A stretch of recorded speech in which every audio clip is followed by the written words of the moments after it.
Back. Yo, yo, yo, what's up? This is Joe from Judging Vision Girls in the Peach Capital with a steak, baby. We'll give it a few minutes. I don't know what happened. I guess storm weather. We'll give it a minute or two. See if anybody gets in. Somebody gets in, we'll start talking about a little bit what we got going on.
What's up, Dusty?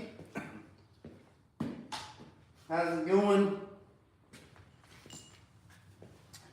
I wasn't gonna go live, and then I figured I got a little ways on this hood. I figured I'd talk about it, check in, see how everybody's doing. See if we get a little bit of traction. I know last night, let me sit right now. I know last night,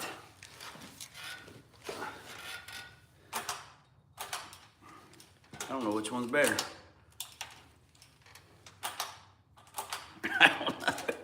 I don't know. I know last night, the live last night got crazy. That thing got, man, I was super impressed.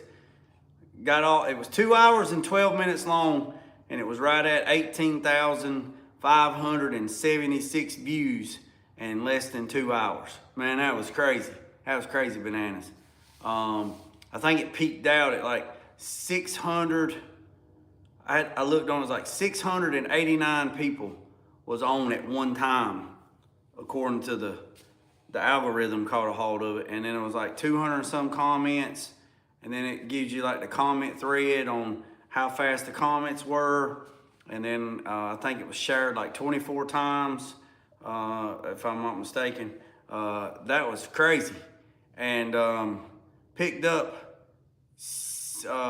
62 subscribers off of that daggone thing. So, what's up, Black Wolf? All right, we're gonna give it about 2 more minutes, maybe. 2 more minutes, a couple more minutes, and we're gonna talk about this hood, and then we'll do like a little question Q&A, see what everybody's doing, and then we'll go from there.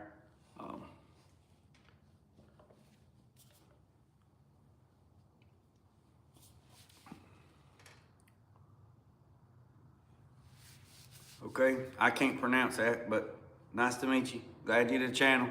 Hit that subscribe button. If you hadn't hit that subscribe button, hit it now. Hit that subscribe. Hit that notification bell. I think it was up to 2,600 subscribers, and then YouTube usually every night they do an update system, and then they scrub like bots and stuff like that. So there was 2,601 subscriber last night when I went to bed about 1:30, 2 o'clock. And this morning I got up, there was like 5 less, but that could have been whatever. I don't even know what that says. All right, so I'm gonna go ahead and get after it. So this hood here is a brand new hood from Automail Direct. It is a 68 C10. I'm gonna show you. This right here is a brand new hood. It's from Automail Direct. Like I said, it's a 68 C10.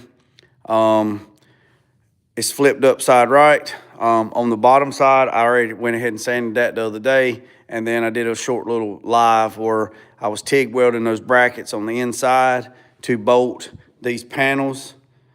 These panels here go underneath the hood to just dress it up a little bit. So this hood was all Automail Direct stuff comes with E-coat. And everybody remembers this is E-coat, right? So I sanded all the E-coat off with 80 grit, wiped it down with wax and grease remover, put SX metal treatment on it, and then put one medium wet coat, a 921 CRE 921 2K corrosion resistant epoxy. I put one coat down. I let that flash off, and then I put three heavy coats of CRE 321, which is gray. And then that's set for a little bit. And then when we welded those brackets on the inside, I burnt through, and then I had to fix where to burnt through. So that's why this primer is a different color than that primer, because I grind everything down right here to bare metal, fixed the weld through, where it bulged it from the heat, hammered and dollied it, fixed everything, skimmed it, blocked it, primed it, done. Then I guide coated the whole panel with guide coat, right? I guide coated the whole panel, and then I blocked the whole panel out with 180, right? I blocked the whole panel out with 180, right? Blocked the whole panel out with 180. Then I come back and I guide coated it again, and then I blocked the whole panel out on 220, all right?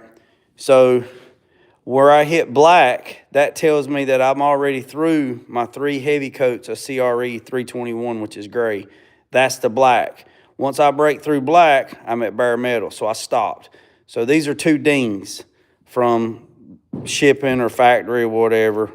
There's 2 dings right there. I've already tapped them with the dolly and knocked them down. So, and then I guide coated it and I blocked it out, and it's good to go. All right. Right here, you can see that discoloration right there. Right there. See it all the way across? That is a low spot. This pretty much come out. This will probably come out, but that's not gonna come out. I can feel that, right? All right. So this right here, this is a low spot as well, right there. That's a low spot from the stamping or whatever. Now, if I keep blocking this, I'm gonna hit bare metal all the way around, and I'm still not gonna get it. So what I'm gonna do is I'm gonna scratch this with some 80, and then I'm gonna hit it with some feather feel, all right? And then I'll come back and I'll block it. This right here I've already done. I've already blocked all this, and right here is a ding as well. All right, it was a hammer and dolly that back down. That is like it's like a little, it's not a blister, it's like a piece of trash or a piece of the epoxy wasn't mixed up real good, and that's why it looks like a little eyeball. You can't really tell that good. That's why it's discolored. I blocked that out. Could have been an eyelash or something. What's up, Jonathan? So I've already blocked this panel out, this hood. Like I said, I blocked this panel out today. Did all the body work on the side.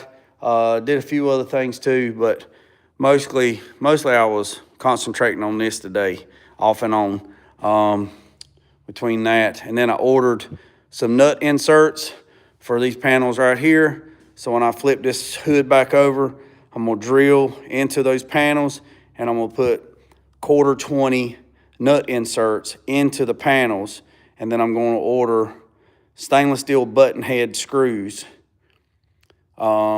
And they don't need to be long at all. So here's the ones that I made. So I took regular 1/4-inch bolts and I cut them down. So this is what the bolt looked like, right? And that's what it looks like now. So I cut it, right? So now I need to measure this and order some bolts, 1/4 20 bolts, that long, button head, stainless. And I'm gonna use those to put those panels on. Those panels on the bottom of that with nut inserts. So now what's the next stage on this hood? Well, it's already been blocked out to 220, so probably I will flip it upside down, finish putting these in. Once I get those put in, then I'll probably take it and hang it. I'll probably hang it on the wall so it don't get dented up or dinged or anything. So I'll take some pool noodles and I'll put pool noodles on the edges right here. And then I'll take it, and you see I got some chains. I'll just chain it to the wall and I'll hang it, and it's out of the way. And then that piece is good until I go to the next step. I'm gonna get the 2 fenders for the 60X C10, and I'm gonna do them as well and get all that done. So those 2 pieces, those 3 pieces will be done. Then I gotta get the grill down, do the grill. Once the grill's done, then I can start final sanding the cab, and then I gotta do the doors. Once I do the doors, once I do all the panels and they're done, I'll hang them or I'll put them somewhere secure where they don't get dented up. And then when it's ready to go, I'll fit everything, make sure everything fits like it's supposed to, which I've already done the gaps before, but I'll do one final dry fit, have everything on it, the bed on it, everything will be on it, make sure it didn't miss anything. Because I'm sure I missed something here or there. And once all that's done, I got to cut a hole in the side of the bed to run the exhaust out the side of the bed. And then once all that's done, then I'll blow it apart, and then I will paint the cab. This truck's going black, so it don't matter, I can paint it apart. I'll paint the whole cab black and then paint the fenders. So I'll paint the cab first, then we'll paint the fenders. Well, I say me, paint the cab and then the fenders, and then bolt all that together. The bed's already been painted, but I had to sand it because he wants to cut holes in the side of it. And once I cut the holes in the side of the bed, then I can repaint the bed, or redo the bed, and then set the bed, and then everything will be done. Other than cutting and buffing. So that's what we got going on today. I ain't got a lot of traffic today, probably because everybody's at work, or they got seasonal depression. Anybody know what seasonal depression is?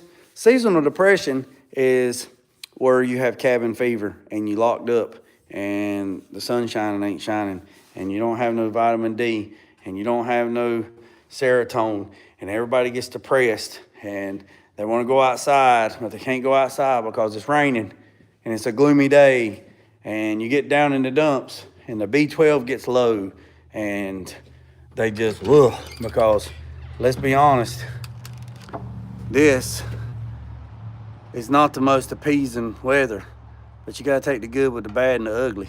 And this right here is by all means ugly. And it's still cold.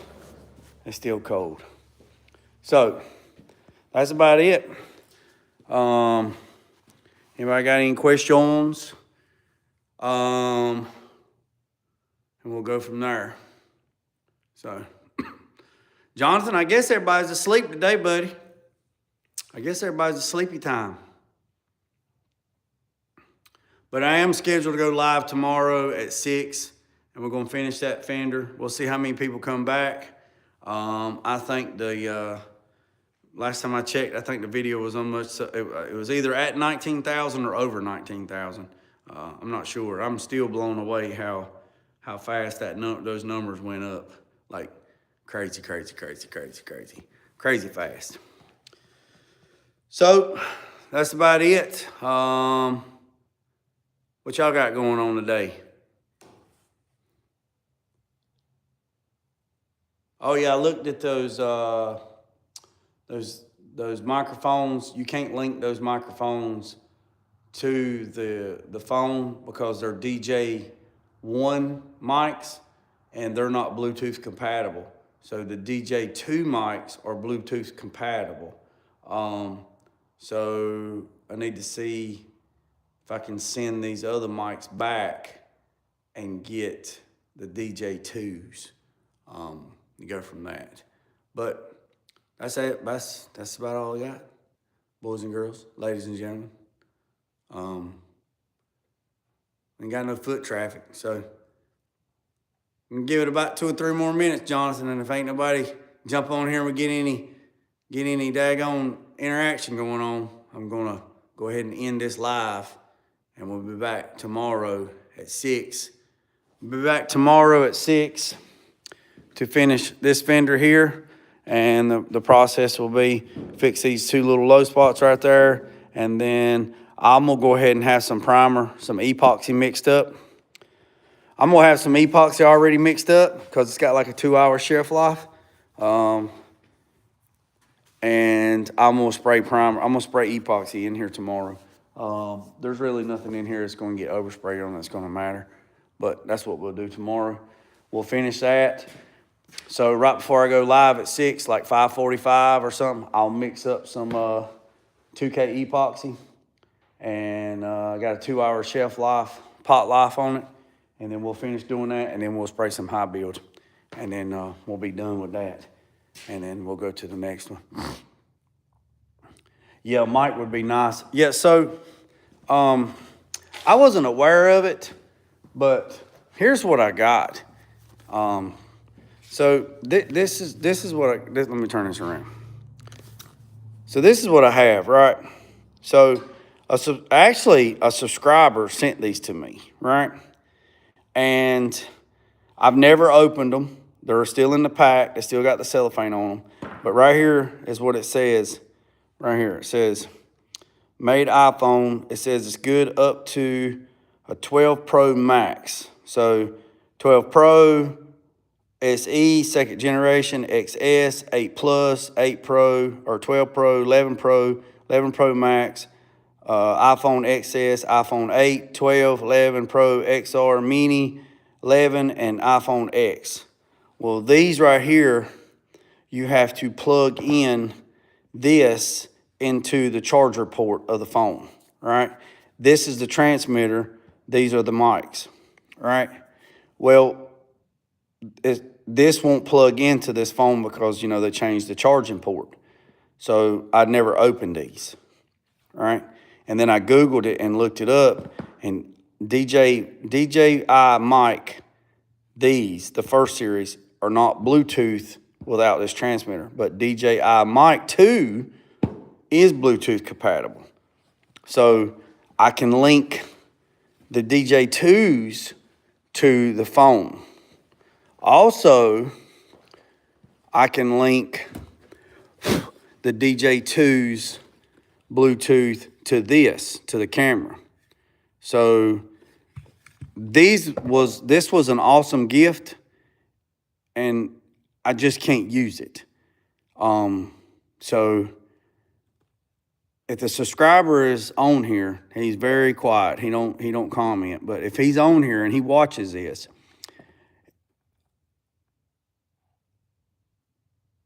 if you want me to send these back, I'll get these back to you. And if you can return these to get a refund, that'd be great, because I can't use them. And you know, but again, I don't want to be an India giver, because I can't use them, and they're not even, it's not even opened. It was a wonderful gift, and at the same time, I went from iPhone 13 to a 16. No, I take that back. I had 11, and my 11 crashed, and I never paid attention to this, and I never opened it. Right? What's up, JG? I never opened it, so it's never been opened. So yeah. So the DJI mic number 2, they're Bluetooth compatible. This has to actually plug into the phone. So I can't use these. And they don't even link, they won't even link to the camera, because they're not Bluetooth compatible. So that's that. Nevertheless, it's all good though. It's all good. That's all I got, boys and girls. If ain't nobody got nothing for me, I just wanted to hop on here, keep the algorithm going, stay in the news feed, stay in people's news feeds, and go from there. I gotta paint those Mustang. I gotta get those motorcycle parts painted before Tuesday of next week. They have moved the deadline up to they've moved the deadline up, so therefore that's moved me up, and this is why I hate deadlines. And it's, you know, I know stuff happens, and that's great, but Sunday was pretty. It was 70-some degrees, and I would have been done with them by now. But when I woke up Monday morning, it was 27 degrees. It was over with. What's up, 84 Cuddy? How you doing? How you doing? Here, this is what we're doing. This is what I did today. Well, some of the stuff I did today. Got this hood blocked out. Got a few spots I got to fix. I mean, this is a brand new hood, but I got to fix these little low spots. I'll do that. But I wanted to hop on here, stay on the algorithm, stay in the feed. But we will finish this tomorrow at 6. So hit that subscribe button, hit that follow button. Tomorrow at 6, we will finish this. And I will also spray epoxy tomorrow. So I'm going to spray Hope all is well. Oh, yeah, I'm good. What do you think about this weather, big dog? I mean, you're not too far from me, man. It's crazy, man. It's crazy, man. Man, this weather gets you daggone in the daggone. This type of weather right here is what gets you in the seasonal depression mode, like cabin fever. Man, it just, you know.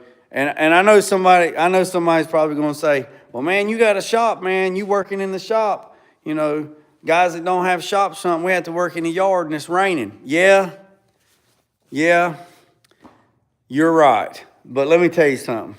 When it warms up, that door opens up. That door opens up. And when that door opens up, the sunshine comes in, the cool breeze comes in, the birds are chirping, everything comes in, and it's just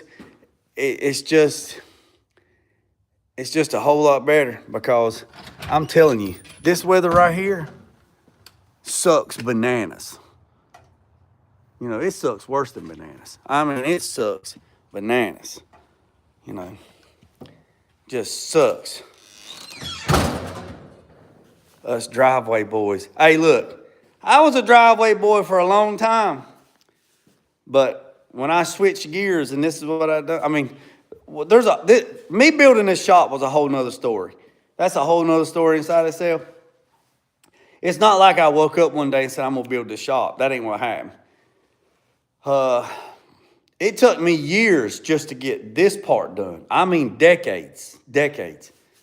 1 year I done the grading. Next year, I poured the concrete. The next year, I built the frame, all out of 2x6s. 2x6 frame, stick built, 2x6 rafters. I actually put a damn basketball goal in here and played basketball in here just to have something to do. The next year, saved up enough money and put the metal roof on. And it was just like a pole barn with 2x6 walls.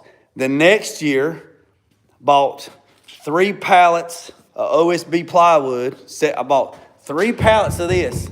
There were 76 sheets per pallet or per cube.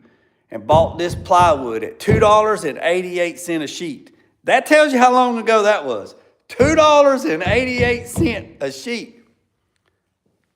Everyone gets to fit. Yeah, man. And I'm telling you what, JG, it sucks. You can't take enough vitamin D, vitamin supplements. You can't take enough daggone B12. You can't take enough, man. You can't beat that UV in the light. You can't beat that UV sun, man. You just can't beat it. So when people say, man, it must be nice. It took me probably 10 years to get it to this point. to this point. Put the metal on the outside, insulate. I mean, it took me probably 10 or 12 years just to get this section done.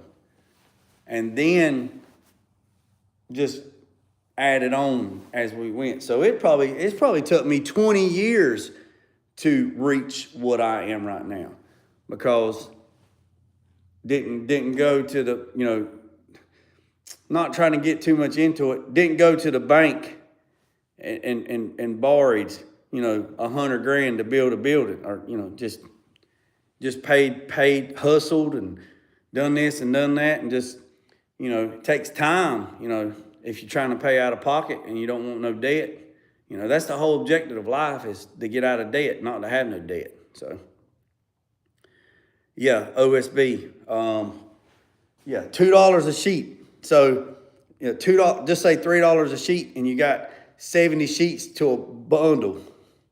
And I actually put every bit of this OSB on the walls up by myself. Insulated the walls and put the OSB up by myself. Me and my brother and his son, we done the ceiling.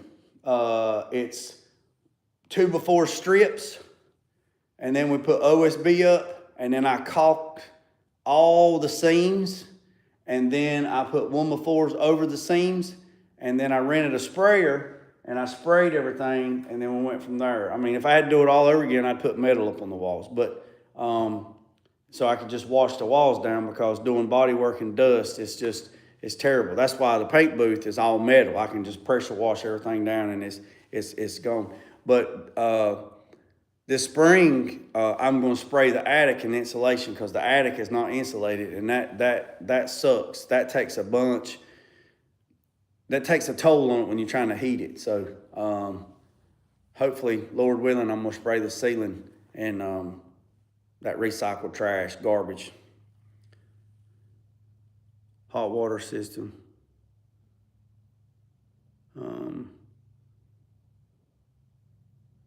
They tell you to go out and get in the sun in the morning, helps you. Oh yeah, they do.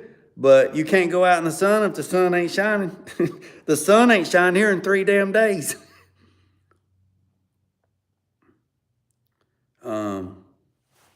Let's see, hold on a second.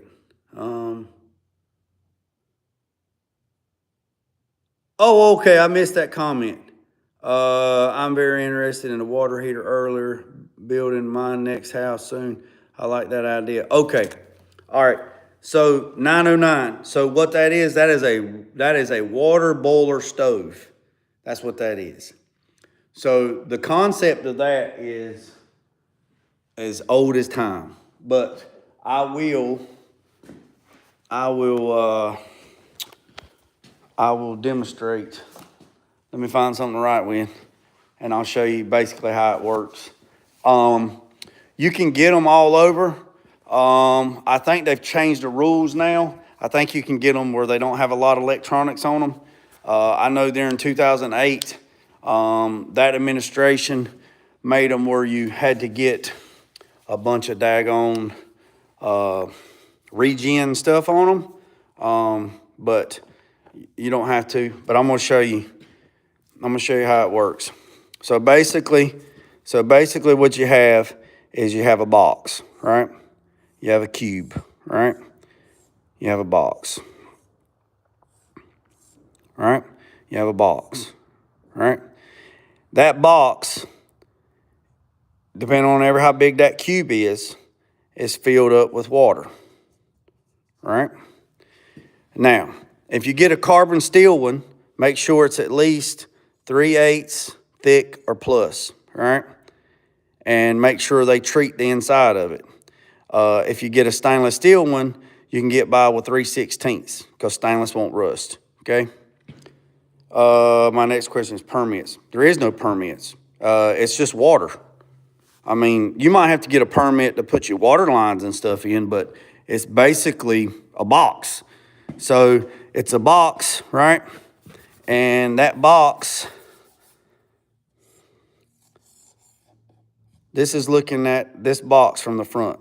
So that box, in that box, there is a firebox on the inside.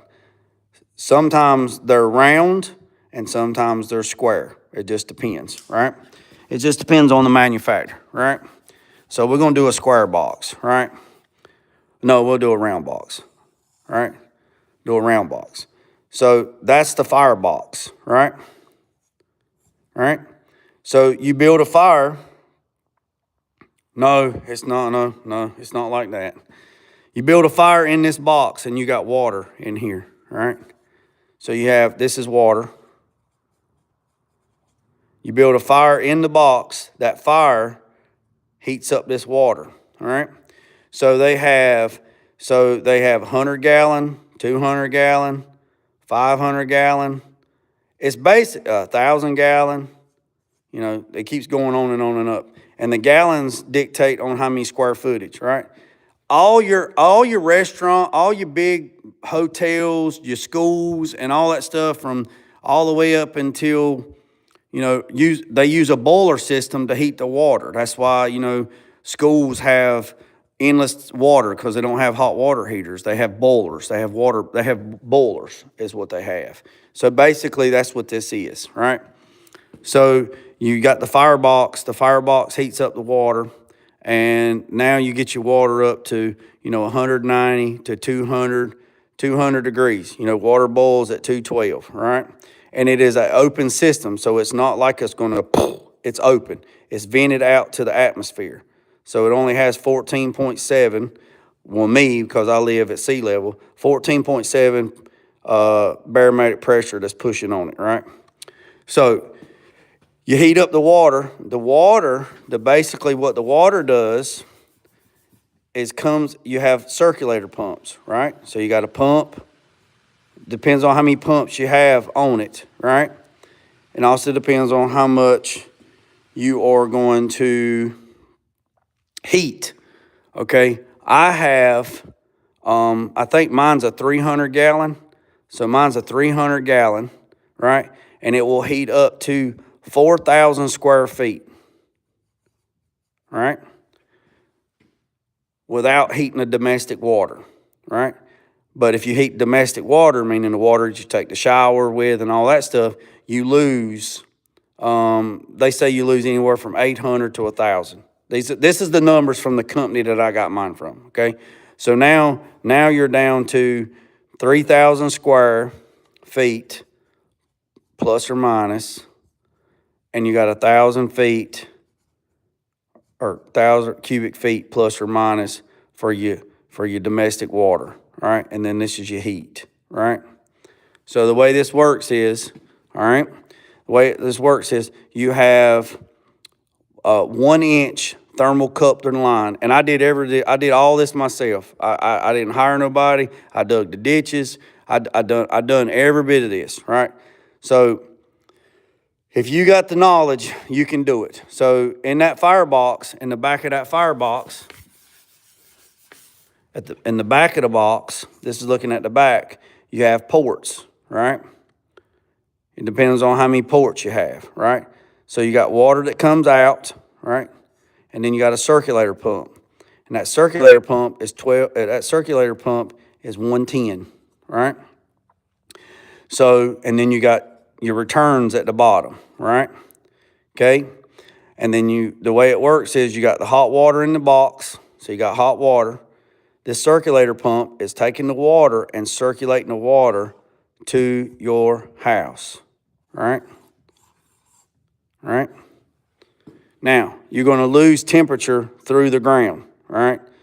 So you have to insulate all this stuff. Now, these companies, they sell 6-inch Colbert pipe with all of your PEX already in it, already insulated, and you just do what you want to do. But I done my own, right? So I got 1 inch line. I got 1 inch line going to the house and coming from the house.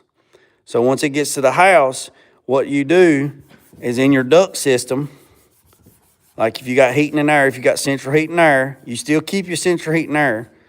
But what you do is in your duct system, you put a radiator.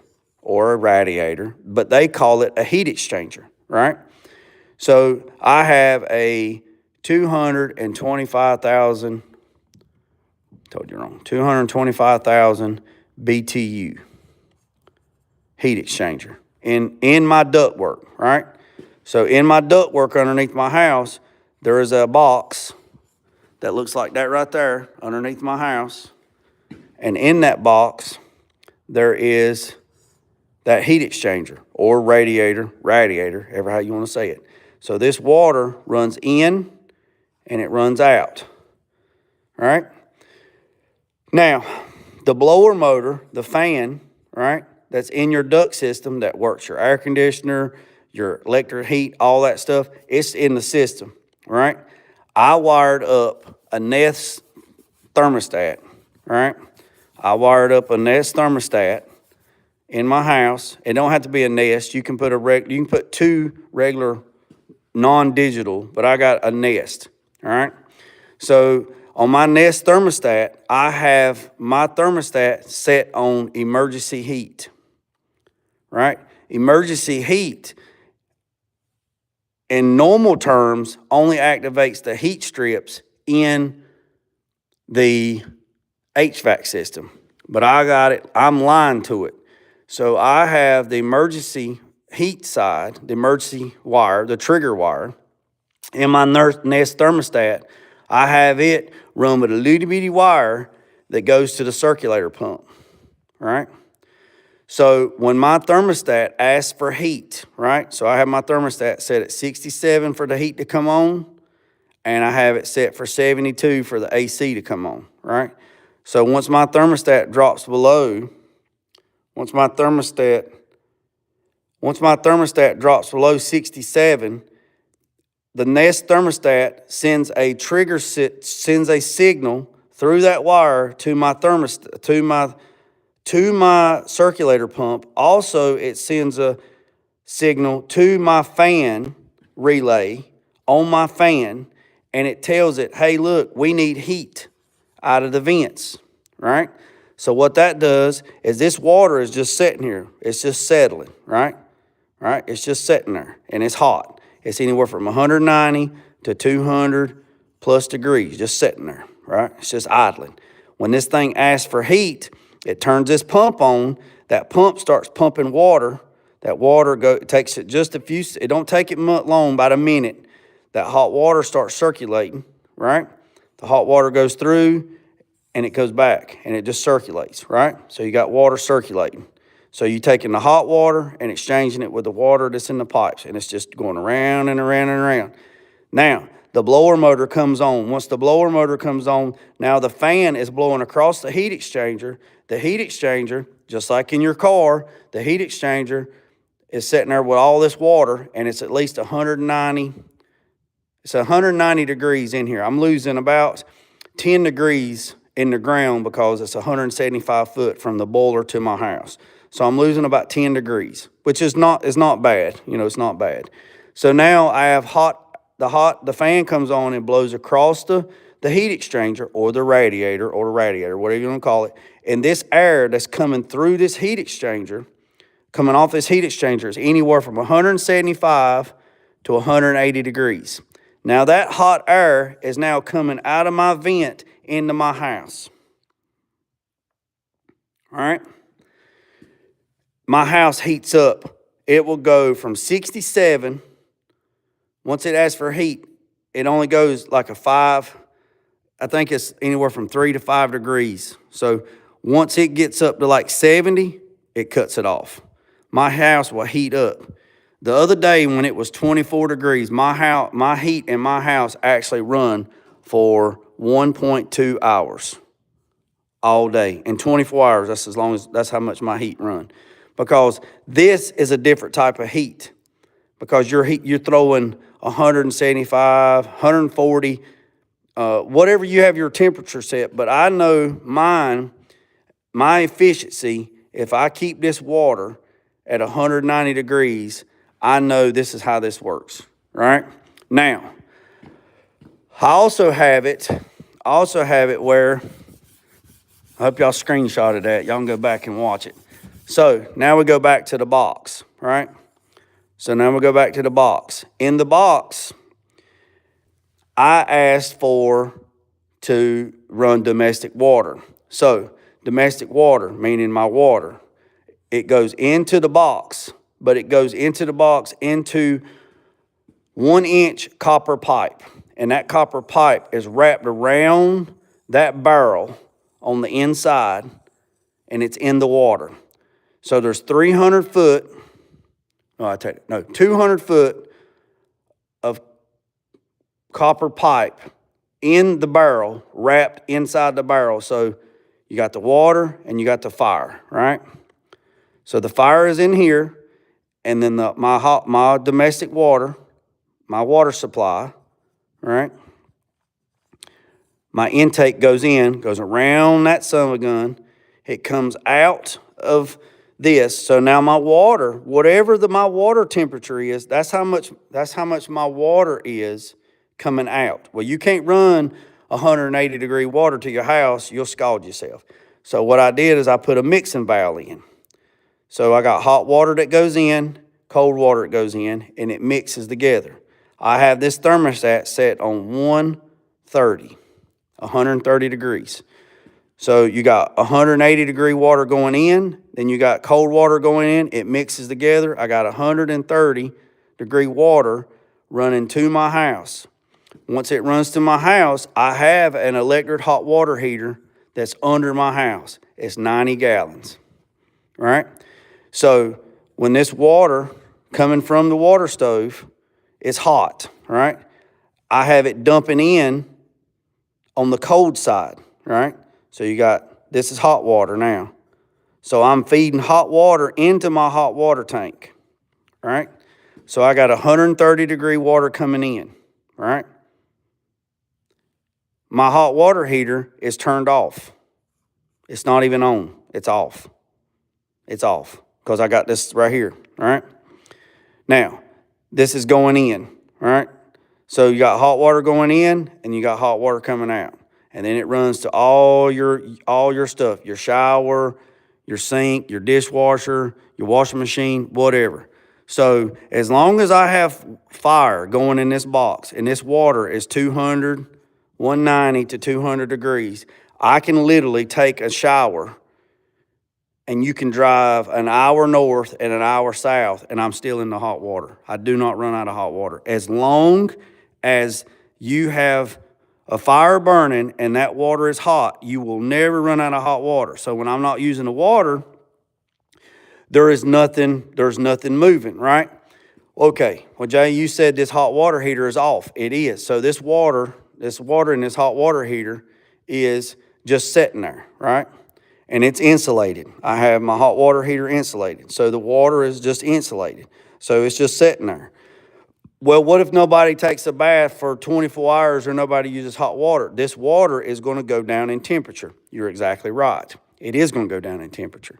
It will slowly drop down. So what I done is this is what I did. I went on this side. I went on this side that comes out, that goes to all my water spigots and all that stuff in the house. I went on this side and I put another circulator pump. Okay? And that circulator pump, now I'm going to explain this, and you're going to probably think, how does that work? That don't seem like it works, but it does, right? So I put a small circulator pump in line with this, and I put a backflow check valve right there. All right?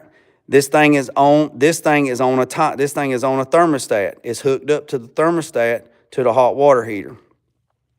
Once the hot water heater drops below 100 degrees, it triggers that sensor in the hot water heater. That hot water heater triggers this circulator pump. This circulator pump comes on and it circulates water around and around. By doing that, you are moving this water out and you're going around and around. By doing that, you create a vacuum which is constantly moving this water.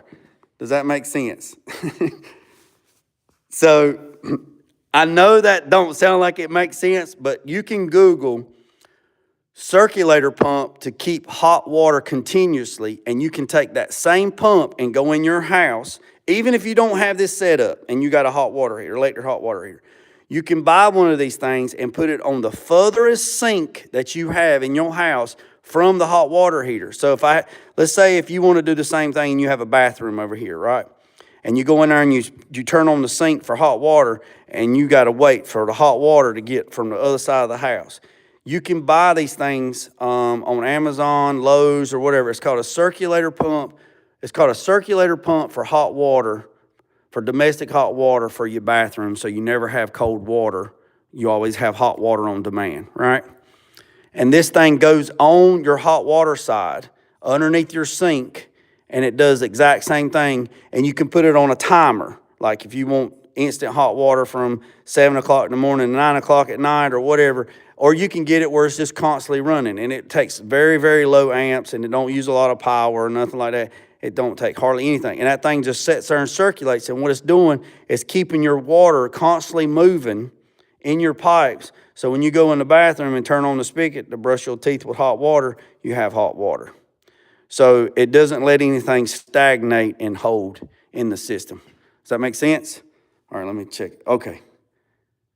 So that's that.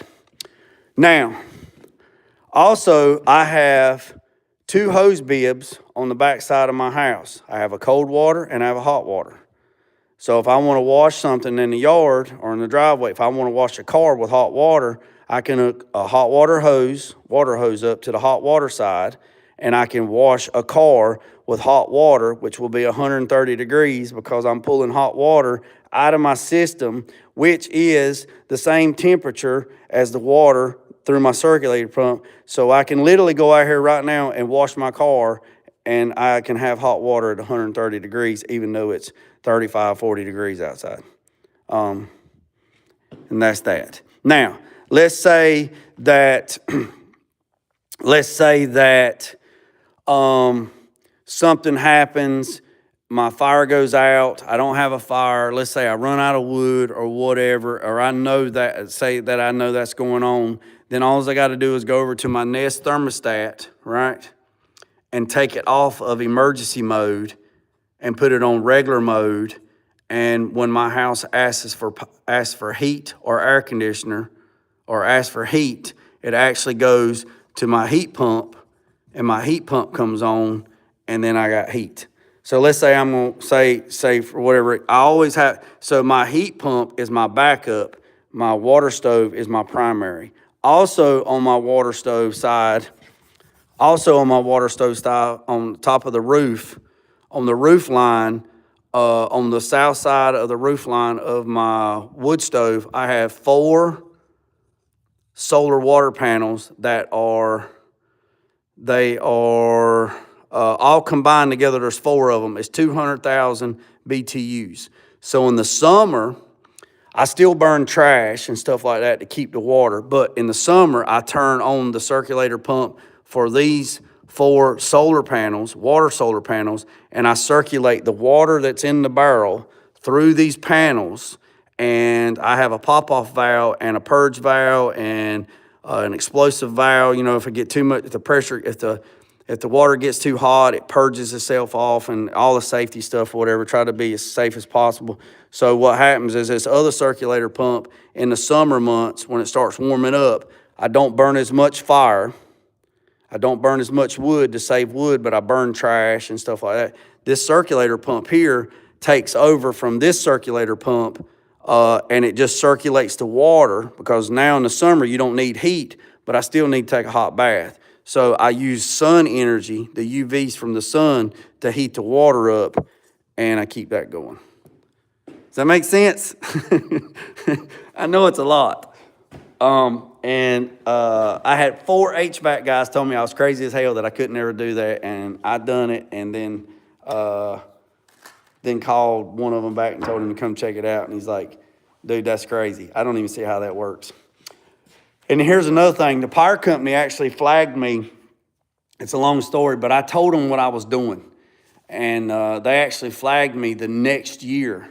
They come and put a lock on my meter because I thought I was stealing power, because my power bill in the wintertime was around $300 electric to heat my house. And the following year, it dropped down to like 68 bucks. So anywhere from like 68 to $78 a month, which I'm not using electric heat to heat my house. I'm just using power to keep the lights on. So they came out and replaced my meter, and then they came out again the next billing cycle, and he put a lock on my thing, and I said, "What are you doing?" He's like, "Well, he's got some mysterious stuff going on." And I said, "What's going on?" He's like, "Well, your power bill dropped, blah, blah." And I said, "Man, I can't flip the meter upside down. Y'all got new meters. It's all digital. Back in the day, you could turn the meter upside down and it'd run backwards, allegedly." And he goes, "Well, man, you got some fraudulent stuff going on. Your power bill was like $250, $220, $250, $250, $300, $300, for the last 18 months. It's been consistent. And all of a sudden it drops down to $65 a month. So they flagged you." I said, "Well, walk here, let me show you what I've done." So I explained that to the supervisor from Duke Energy, and this is what he done to me. This is exactly what he done to me. He went,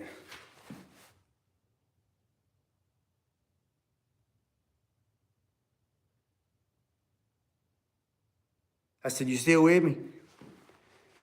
He said, "Man, I've been in the power business for 30 years and I've never seen no crazy shit like that before." He said, who put this in for you?" I said, "I did." He goes, Can I get this in my house?" I was like, I tried to tell him, and they kept sending me to the solar panel department. And he goes, "Dude, this is crazy." And I'm like, "Yeah, it's crazy." And he goes, But you got to cut wood." And I was like, "Well, my aunt owns a tree company service, so I get all the wood that I want for free. Plus, I have great neighbors that when trees fall down, there's a lot of hardwood trees around here. When a tree falls down, they'll either cut it up and tell me to come get it, or they'll cut it up and bring it to me. And I'll fill up my wood crib." So, it's a win-win all around. He's like, "Holy crap." So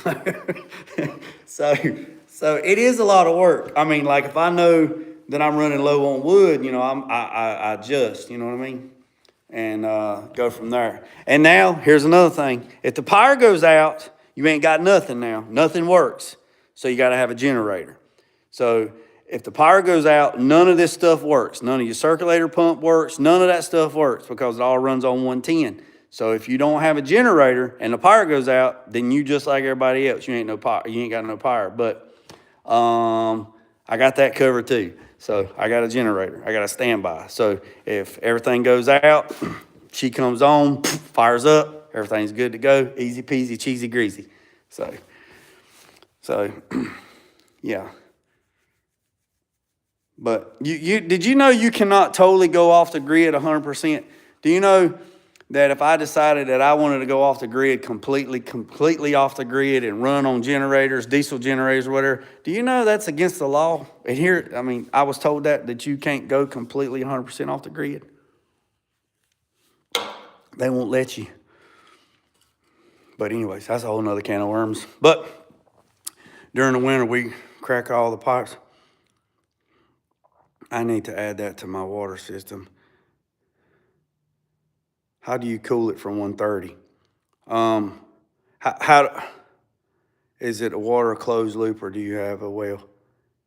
Or do you have okay, let me check. Let me go back to the thing. Okay. Is the water system a closed loop? Yes. Or do you have a well and water is coming in? I have county water. Somehow I have county water because they run water down this road. And the only reason why they run water down this road is because there's a bunch of chicken houses and they're well dried up. So I don't know what happened, but they run county water. And when they run county water, I jumped on county. I have county water. But I have a backflow valve, so nothing gets washed back. So I have county water that feeds in, and then it goes that. But I have friends that have well water, and they do the same thing, and it's the same thing. You put a back valve on it.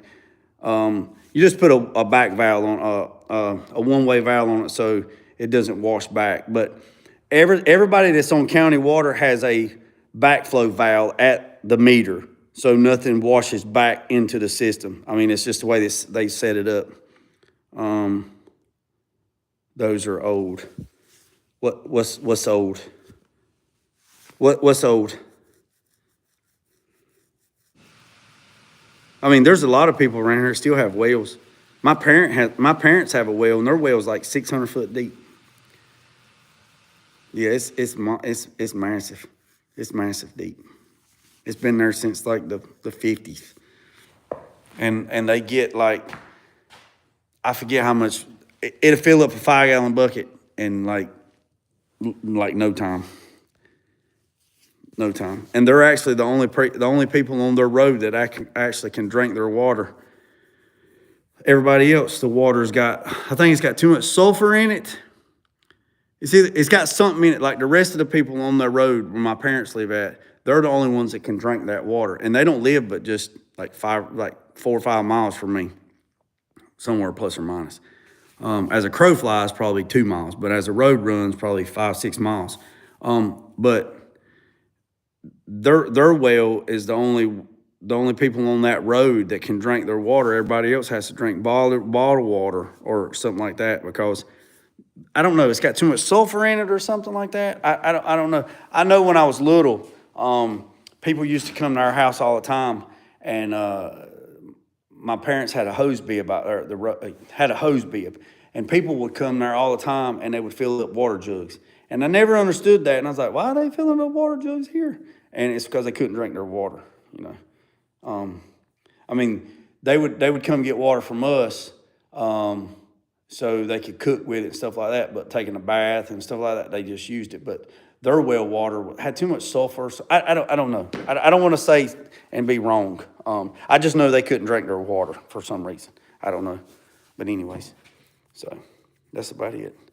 If I ain't got no more questions, I'm gonna go ahead and end this video. It was a good conversation. I hope somebody learned something. And I appreciate everybody. Remember, we're gonna be back tomorrow at 6. We're gonna finish that fender, and we're gonna spray some epoxy. We're gonna spray it right over here in the corner, and we'll be all right. I'll put a mask on and we'll let it ride. I appreciate every single one of you. Remember I said, boys and girls, don't worry about the man up the road or down the road. Sweep off your own front porch, sweeping off anybody else's. Put God first, that loose and dry. Peace, up, and chin grace. I'm out.